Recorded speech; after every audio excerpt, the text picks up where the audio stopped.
If you spent around £20,000 or maybe even more on a high-performance road car and want to enjoy it to the full, you've either got to get on a racetrack or leave England and head for the autobahns of Germany.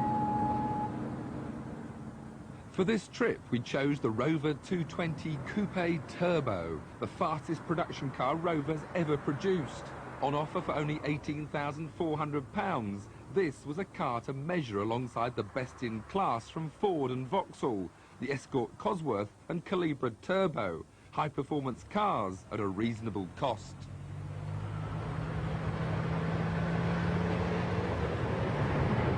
Now I'm relaxed and comfortable and cruising at 130 miles an hour. I'm not going to look at the camera or take my hands off the wheel, but it's perfectly safe in this high-performance car and perfectly legal on this quiet German autobahn. So often after accidents you hear that the cause was that people were driving too fast. But it's always a question of driving too fast for the conditions.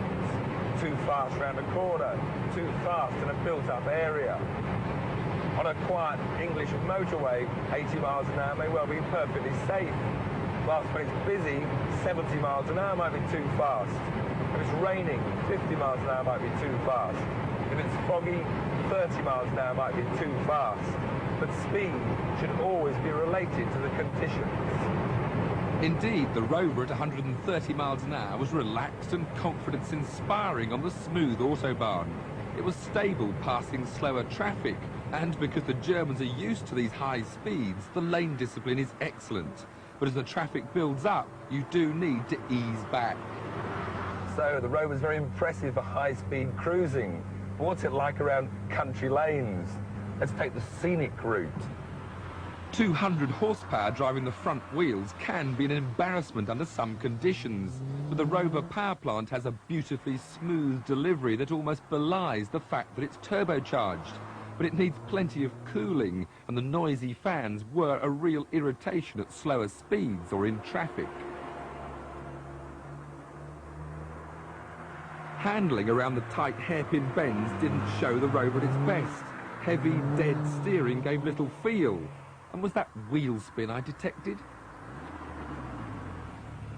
When this Turbo Coupe was launched, I was impressed when I heard it had traction control. But it hasn't. Well, it has if you count an advanced Torsen limited slip differential. But in modern terms, this is not traction control. In Damon Hill's Williams, or even in a humble Ford Mondeo, the latest traction control means you can't spin the wheels and burn rubber. Electronics sense when the tyres are about to slip, and they then reduce engine power to prevent wheel spin. Of course, there are other reasons than unrestricted autobahns for going to Germany, and this is one of them. The Nurburgring is the best driver's circuit ever built, and it's open to anyone. And so, out onto this old Nurburgring circuit. We've paid our 15 marks, just, what, £5, and we're now going to do a lap of this wonderful track and really see how this Rover performs. Into these tight corners, second gear. The Rover turns in very well as we power out, though.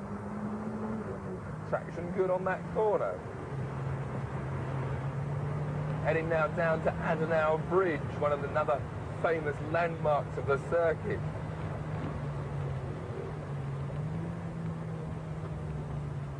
Braking on the Rover needs a lot of pressure, but they work very well indeed.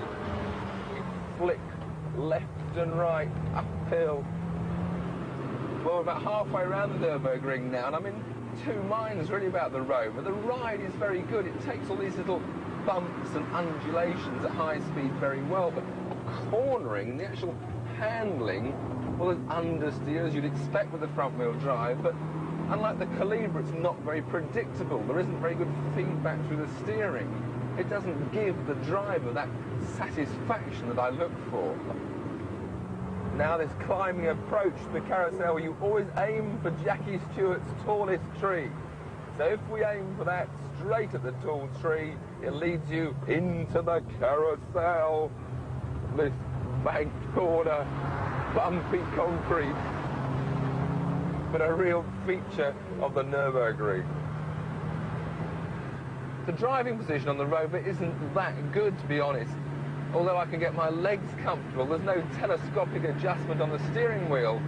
So, as with the Vauxhall, I can't quite get the arm lengths right. Also, the seats, nice leather, but that's not what you need on a racetrack. They don't really hold you that well either. But then, the Rover wasn't designed for the unbridled pleasure of driving around 13 miles of the glorious Nurburgring. As a fast road car, it's attractive, well-built and very quick in a straight line. But the spongy steering and unpredictable handling has taken away much of the fun. It beats the Vauxhall Calibra for its stylish interior, but for driver satisfaction, give me the Escort Cosworth any day.